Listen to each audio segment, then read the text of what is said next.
All right, YouTube, how you doing? Welcome back to the channel. We got the NBA back. In today's video, we're diving into the Lakers and the Timberwolves opening night matchup. If you have not seen it yet, we also have our Celtics and Knicks game live now, so make sure to keep an eye out for that one, or go check it out. It should be live by the time you guys are watching this. But like I said, we got the Lakers taking on the Timberwolves. In this one, we're going to dive into this game. I'm going to give you my lean on the side. I'll give you my lean on the total. We'll talk about any other plays. I got a couple player prop spots that I'm liking as well. But as always, guys, keep an eye on the pinned comment of this video. That is where all of my final plays, so I'm actually rolling with myself, those will be listed out for free prior to game time. So make sure to keep an eye on that if you do want to roll with me, or if you want to fade me. Those plays will be in the pinned comment.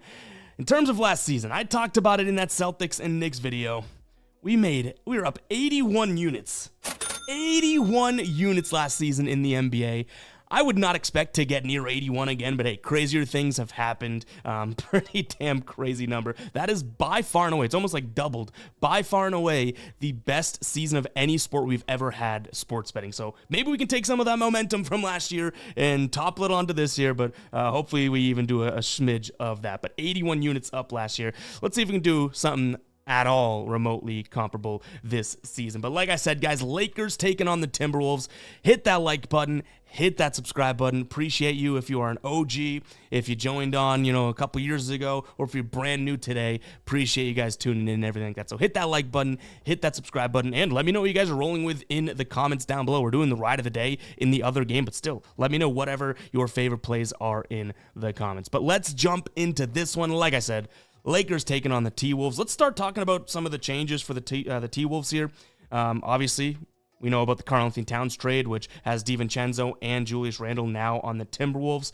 Before we even get into that trade, I should mention, both of these teams' injury reports are lit up like Christmas trees. I assume because it's the first game, most of these guys will play, but make sure to keep an eye on both the Lakers and the Timberwolves injury report. It's like the entire starting lineup and the first 8 guys are all listed as probable, but again, there is a little designation next to their name, so we want to be careful. But I assume most of them, or if not all of them, are playing. But anyways, back to the trade there. Karl-Anthony Towns to the Knicks. We got DiVincenzo and Randle here. I said I like the move for the Knicks. I don't mind it for the Timberwolves. I think that Karl-Anthony Towns was probably going to kind of grow content, or he already was content, grow worse than that here. So they probably needed to move on. They get 2 good pieces. Julius Randle, who was banged up last year, but a very good player, and Dante DiVincenzo, who is, could start on many teams like he did last year, coming off the bench because he's going to be behind Conley and Edwards. But overall, I do think a mutually beneficial trade, right? What I will say is I think that Randle's going to give them a little bit more of that defensive intensity, and like I said, there's things defensively, and when I say like I said in the other video, there's things defensively that Towns does better than Randle, but he's not going to play as physical. He's not going to play with the same intensity. So for a team that's really good at stopping teams in the paint, I think that Julius Randle is actually a decent addition because he's not going to block the shots, but he's going to be like a brick wall down there alongside Gobert, making things tough for opposing teams. So I think it's a good move for them too, and honestly, that kind of leads right into what I want to talk about. I don't mind a Timberwolves look here at -1.5. Realistically, both of these teams, have their pros and cons, but one of the biggest pros for the Lakers in terms of last year, and I don't know why it would change this year, is how good they were in terms of scoring in the paint. They were the number 2 team in terms of points per game in the paint last season, but they're going up against one of, if not arguably the best team last year at stopping opponents from scoring in the paint. And Randle, like I mentioned, I think it's going to clog things up a little bit more. He's not going to block the shots, but that's why they have Gobert. So I like the Timberwolves in this spot. One other sort of advantage for the Lakers that I think the Timberwolves may be able to mitigate, if not, I still think that they can keep up with them, is the running of the Lakers. For an old veteran team, obviously they have some young guys, but an old lead team, they were a really, really fast team, one of the top pace teams to close out the year last year. So look for those reasons if you are betting the Lakers, but to me, the Timberwolves, just the better offense, the better defense, kind of trending in the right direction with some young guys, whereas the Lakers obviously have, LeBron, AD, Russell, and then kind of a cast and crew of some young guys, but more role players in a sense. But Timberwolves, better team in my opinion, and they have the sort of the kryptonite for the Lakers superpower, which is that paint scoring. And again, we don't have too much data to go off of, obviously, for this early in the NBA season. So some of this is kind of field play or eye test. So keep that in mind. But give me the Timberwolves here minus the 1.5. Now, in terms of a total, I mentioned the Lakers are going to run, or at least they did last year to close out the year, right? In Minnesota, though they weren't really that fast of a pace team last year, when they did run in transition, they're a very good scoring transition team, 55% field goal percentage in transition. Now, that's not even compared to the Lakers almost nearing 60%, but neither defense was all that phenomenal in transition last year. So if this turns into any sort of a run and gun type game, I don't mind taking a peek at that over 219. Now, there are a few 219s out there, which leads us into something I want to talk to you guys about. Make sure you're getting the best lines and odds possible. And the way you do that is by having multiple sportsbooks. I have a link in the pinned comment. All you have to do is change your location to wherever you are, and it's going to pop up the sportsbooks available and give you the best sign-up first-time deposit offers, like this FanDuel one, which is absolutely awesome. Bet $5, get $300 in bonus bets. I believe the first bet has the cash, but you'll also get 3 months free of NBA League Pass. You can watch all of the games. But again, all you have to do is head in here and pick your state, and it's going to update it to the sportsbooks available and get you the best sign-up offers. Like I just mentioned, get those best odds. Why would you go, and best lines, right? Why would you take an over of 219.5 if you could take the 219? Or why would you take a points line of minus 150 when you could go to another book and get it for maybe minus 130, right? More books, the merrier, guys, and we have a bunch of links in the pinned comment there, but this one is a one-stop shop. You can sign up for all of those there, so go check that out. But I like the total here. I'll try and snag it at 219 or maybe even better if we can, but yeah, I think that this one could move. Neither one of these defenses is all that tremendous in transition, right? And they both score in transition. If this turns into a half-court game,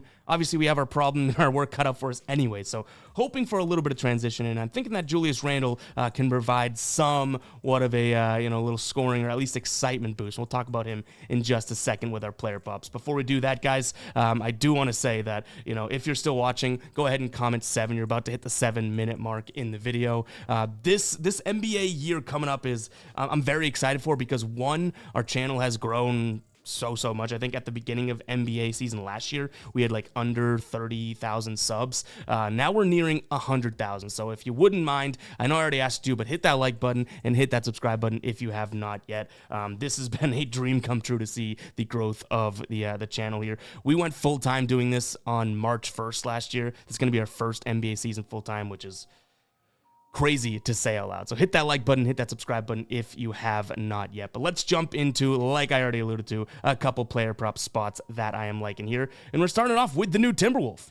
Julius Randle over 18.5 points. I also don't mind his points plus assists, and I really don't mind his points, rebounds, and assists either. I am going to look at his points, though. Last year, Lakers to power forwards allowing the 5th most points per game. And one thing I did mention is that the Lakers are good at scoring in the paint. Timberwolves are good at stopping it, but I failed to mention that the Lakers struggle against opponents in the paint. So yes, they'd win it offensively, but defensively, they struggle in the paint, and we know anything about Julius Randle, a bruiser down there. He's going to try and get to the line, try and get to the rim, try and get some layups, a nice, easy 2-point action. You can see, obviously, it's a new team, so this isn't totally relevant, but, in 2023, he had 78% of his games he did hit over this line. I don't know if he's going to have as many shots with Anthony Edwards on his team, but in fairness, Jalen Brunson had plenty of field goal attempts as well. And one thing I want to note here is that in his away games, he actually hit the over in 84% of games. So it's not even like he was sitting there crushing it at Madison Square Garden, right? In his away games, 21 of 25 games he went over. So I like this spot. You look at him against the Lakers,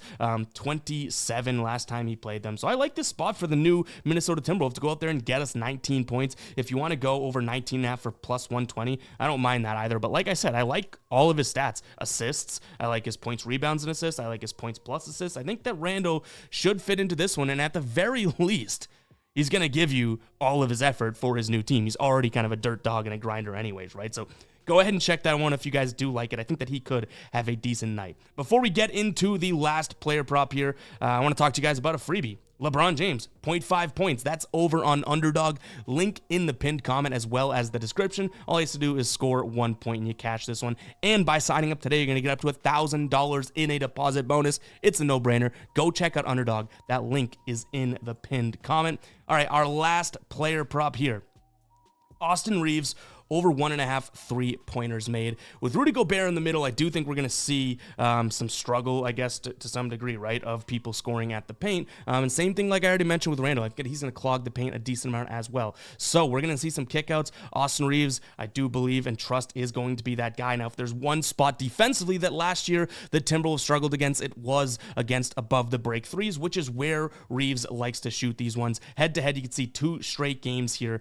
He did hit against them. Last year when he was at home, he hit in 62% of games overall as well. So I like that spot. If he's going to get, a decent amount of minutes, which let's put him to 30 minutes or so, 62%, the more he plays, the more it goes up. 32 minutes, 67%. I think he's going to have the volume. So if we just look at this overall, last year, 5.1 attempts per game, right? And he ended up shooting 35%. I think he's going to shoot a little bit better today so we can get up to hopefully, I guess 2 threes made even with those attempts.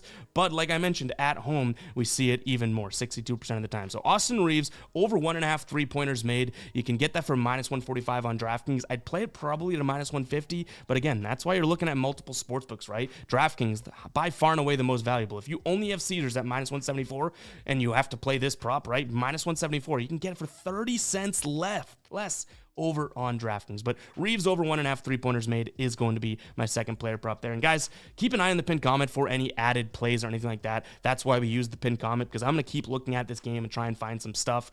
So keep an eye there for what we actually roll with. Everything we talk about in the video I do like, but not necessarily going to be stuff that we bet, because we do want to start the season fairly conservatively, right? We don't want to just blow our load all in night number 1. So go ahead and keep an eye on that pinned comment. And yeah, that's going to wrap it up for me in this video. Make sure to go check out that Celtics and Knicks video as well. We'll catch you guys in the next one, all right? Peace out.